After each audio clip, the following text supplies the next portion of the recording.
ಗಣತಿ ವಿಚಾರದಲ್ಲಿ ಒಕ್ಕಲಿಗ ನಾಯಕರು ಒಗ್ಗಟ್ಟು ಪ್ರದರ್ಶಿಸಿದ್ದಾರೆ. ಧರ್ಮ ಹಿಂದೂ, ಜಾತಿ ಒಕ್ಕಲಿಗ ಅಂತ ಬರೆಸೋದಕ್ಕೆ ನಿರ್ಣಯವನ್ನ ಕೈಗೊಳ್ಳಲಾಗಿದೆ. ಇವತ್ತು ಒಕ್ಕಲಿಗ ನಾಯಕರು ಸಭೆಯನ್ನ ಹಮ್ಮಿಕೊಂಡಿದ್ರು. ಆ ಸಭೆಯಲ್ಲಿ ಒಕ್ಕಲಿಗ ನಾಯಕರು ಸೇರಿದಂತೆ ನಿರ್ಮಲಾನಂದನಾಥ ಸ್ವಾಮೀಜಿ ಅವರು ಕೂಡ ಪಾಲ್ಗೊಂಡಿದ್ರು.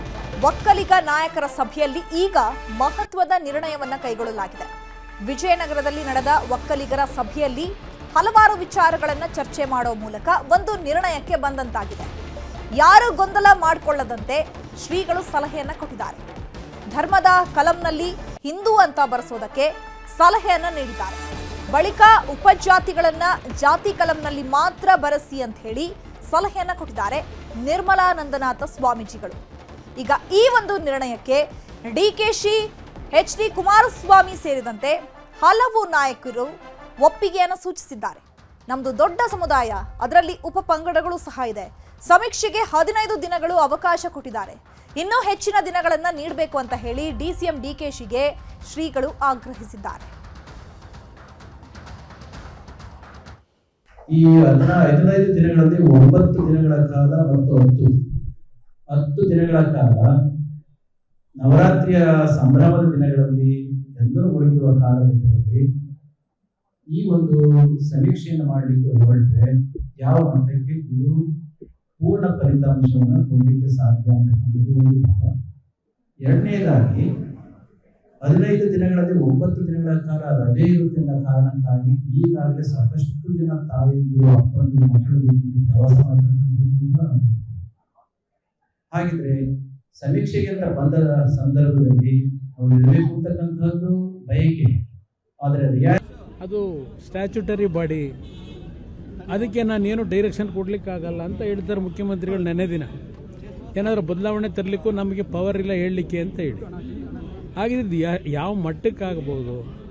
ನಾವು ಇಲ್ಲಿ ನಮ್ಮ ಸಮಾಜದ ಒಂದು ಭವಿಷ್ಯಕ್ಕೋಸ್ಕರವಾಗಿ ಈ ಸಮಾಜಕ್ಕಾಗಿರತಕ್ಕಂಥ ಅನ್ಯಾಯದ ವಿರುದ್ಧ ಧ್ವನಿ ಎತ್ತಲಿಕ್ಕೆ ಪರಮ ಪೂಜ್ಯರ ಒಂದು ಡೈರೆಕ್ಷನ್ ಮೇಲೆ ನಾವೆಲ್ಲ ಸೇರಿದ್ದೇವೆ. ಅವ್ರ ನಾಯಕತ್ವದಲ್ಲೇ ಮುಂದೆ ಏನಾದರೂ ಈ ಸಮಾಜಕ್ಕೆ ಪುನಃ ಅನ್ಯಾಯ ಆಗ್ತಕ್ಕಂಥ ರೀತಿಯ ಒಂದು ವರದಿ ಬಂದರೆ ಅದಕ್ಕೆ ಸ್ವಾಮೀಜಿಯವರ ನೇತೃತ್ವದಲ್ಲಿ ನಾವು ಮುಂದಿನ ಒಂದು ಕಾರ್ಯಕ್ರಮವನ್ನು ಯಾವ ರೀತಿ ರೂಪಿಸಬೇಕು ಅಂತಕ್ಕಂಥ ಒಂದು ಪ್ರಿಲಿಮಿನರಿ ಡಿಸ್ಕಷನ್ ಅಷ್ಟೇ. ಈಗ ಮತ್ತೆ 211, 212 ಜಾತಿನ ಹೆಚ್ಚು ಮಾಡಿದ್ದಾರೆ. ಆ ರೀತಿ ಜಾತಿ ಹೆಚ್ಚು ಮಾಡುವ ಅಧಿಕಾರ ಇವರಿಗೆ ಯಾರು ಕೊಟ್ಟಿದ್ದು? ಇದರೊಳಗಡೆ ಅದರಲ್ಲಿ ಹಿಂದೂ ಜಾತಿಗಳನ್ನೆಲ್ಲ ಕ್ರಿಶ್ಚಿಯನ್ ಟ್ಯಾಗ್ ಕಟ್ಟಿದ್ದಾರೆ. ಇಲ್ಲಿ ಜಾತಿಯ ಕಳ್ತನ ಆಗಿದೆ, ಮತಗಳ್ತನ ಅಲ್ಲ. ಜಾತಿಯನ್ನೇ ಕತ್ಕೊಂಡು ಹೋಗಿ ಇನ್ನೊಂದು ಕಡೆಗೆ ಸೇರಿಸೋ ಕೆಲಸ ಮಾಡಿದ್ದಾರೆ. ಒಟ್ಟಾರೆಯಾಗಿ ಒಂದಷ್ಟು ಮಹತ್ವದ ಚರ್ಚೆಗಳು, ಪ್ರತಿಯೊಬ್ಬರ ಅಭಿಪ್ರಾಯಗಳನ್ನು ಕೂಡ ಸಂಗ್ರಹಣೆಯನ್ನು ಮಾಡಿದ್ದಾರೆ. ಒಟ್ಟಾರೆಯಾಗಿ ಇವತ್ತು ರಾಜ್ಯ ಸರ್ಕಾರಕ್ಕೆ ನಾವು ಕೇಳ್ತಕ್ಕಂಥದ್ದಿಷ್ಟೇ. ಇವತ್ತು ಸೋಷಿಯೋ ಎಕನಾಮಿಕ್ ಜಸ್ಟಿಸ್ ಅಂದರೆ ಆರ್ಥಿಕ ಮತ್ತು ಸಾಮಾಜಿಕ ನ್ಯಾಯವನ್ನು ಒದಗಿಸ್ಕೊಡ್ತಕ್ಕಂಥ ನಿಟ್ಟಿನಲ್ಲಿ ಈ ಸಮೀಕ್ಷೆಗಳು ಆಗ್ತಕ್ಕಂಥದ್ರ ಬಗ್ಗೆ ನಮಗೆ ಸ್ವಾಗತ ಇದೆ.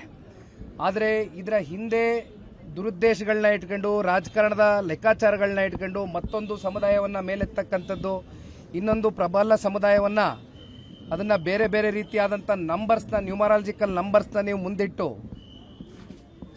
ಸಮಾಜದ ಮಧ್ಯೆ ಒಂದು ರೀತಿ ಸಂಘರ್ಷಣ ಉಂಟು ಮಾಡ್ತಕ್ಕಂಥದ್ದಕ್ಕೆ ಸರ್ಕಾರ ಮುಂದಾಗಬಾರದು ಅಂತಕ್ಕಂಥದ್ದು ಬಹಳ ಸ್ಪಷ್ಟವಾಗಿ ನಾವು ಈ ಸಂದರ್ಭದಲ್ಲಿ ವ್ಯಕ್ತಪಡಿಸಲಿಕ್ಕೆ ಇಷ್ಟಪಡ್ತೇನೆ. ಇದು ನಮ್ಮ ಪಕ್ಷದ ನಿಲುವು.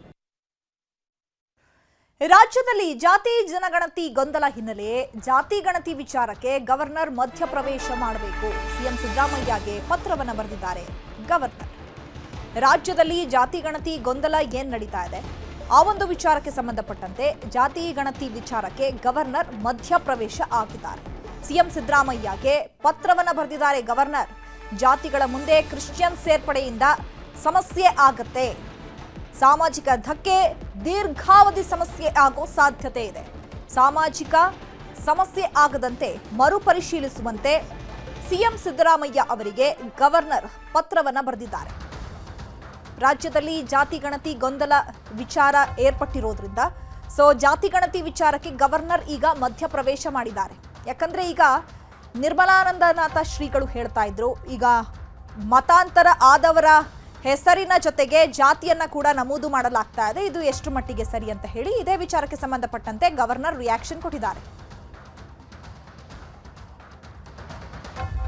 ಈ ಬಗ್ಗೆ ಮತ್ತಷ್ಟು ಮಾಹಿತಿಯನ್ನು ಕೊಡ್ತಾರೆ ನಮ್ಮ ಪ್ರತಿನಿಧಿ ಹೆಬ್ಬಾಕ ತಿಮ್ಮೇಗೌಡರು ನೇರ ಸಂಪರ್ಕದಲ್ಲಿ ಜಾಯ್ನ್ ಆಗಿದ್ದಾರೆ. ಹೆಬ್ಬಾಕ ತಿಮ್ಮೇಗೌಡ್ರೆ, ಈ ಒಂದು ಜಾತಿ ಗಣತಿ ವಿಚಾರಕ್ಕೆ ಏನೆಲ್ಲ ಗೊಂದಲಗಳು ಆಗ್ತಾ ಇದೆ, ಅದೇ ವಿಚಾರಕ್ಕೆ ಸಂಬಂಧಪಟ್ಟಂತೆ ಈಗ ಗವರ್ನರ್ ಅವರು ಮಧ್ಯಪ್ರವೇಶ ಮಾಡಿದ್ದಾರೆ. ಹಾಗಿದ್ರೆ ಅವರು ಬರೆದಿರುವಂತಹ ಪತ್ರದಲ್ಲಿ ಏನೆಲ್ಲ ಅಂಶಗಳನ್ನು ಉಲ್ಲೇಖ ಮಾಡಿದ್ದಾರೆ?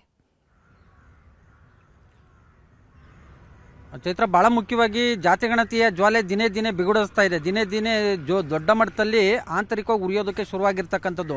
ಯಾಕಂತ ಹೇಳಿದ್ರೆ ಒಂದು ಕಡೆಯಾಗಿ ವೀರಶೈವ ಲಿಂಗಾಯತ, ಮತ್ತೊಂದು ಕಡೆಯಾಗಿ ಒಕ್ಕಲಿಗ, ಎರಡು ಪ್ರಬಲ ಸಮುದಾಯಗಳು ಇದೀಗ ಜಾತಿ ಗಣತಿಗೆ ತೀವ್ರ ವಿರೋಧವನ್ನು ವ್ಯಕ್ತಪಡಿಸ್ತಾ ಇರ್ತಕ್ಕಂಥ ಬೆನ್ನಲ್ಲೇ ಇದೀಗ ರಾಜ್ಯಪಾಲ ತಾವರ್ಚಂದ್ ಗೆಹ್ಲೋಟ್ ಅವರು ಈ ಒಂದು ಜಾತಿ ಗಣತಿ ಗೊಂದಲಕ್ಕೆ ಮಧ್ಯಪ್ರವೇಶವನ್ನು ಮಾಡಿರ್ತಕ್ಕಂಥದ್ದು.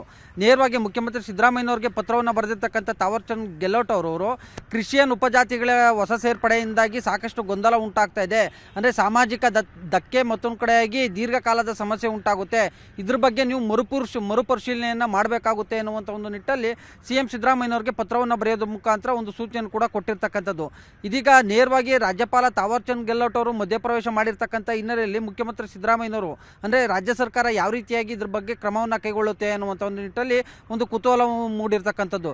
ಈ ಎಲ್ಲ ಬೆಳವಣಿಗೆಗಳ ನಡುವೆ ಇವತ್ತು ಅಂದರೆ ಒಕ್ಕಲಿಗ ಸಮುದಾಯದ ನಾಯಕರು ಎಲ್ಲರೂ ಕೂಡ ಸಭೆಯನ್ನು ನಡೆಸೋದ್ರ ಮುಖಾಂತರ ತೀವ್ರ ಅಸಮಾಧಾನವನ್ನು ಕೂಡ ವ್ಯಕ್ತಪಡಿಸಿರ್ತಕ್ಕಂಥದ್ದು. ಅಂದರೆ ಜಾತಿಗಳ ನಡುವೆ ಇದೊಂದು ರೀತಿ ಕಂದಕವನ್ನು ಉಂಟು ಮಾಡುವಂಥ ಒಂದು ಸಮೀಕ್ಷೆ ಅನ್ನುವಂಥ ನಿಟ್ಟಲ್ಲಿ ನೇರವಾಗಿ ಒಕ್ಕಲಿಗ ಸಮುದಾಯದ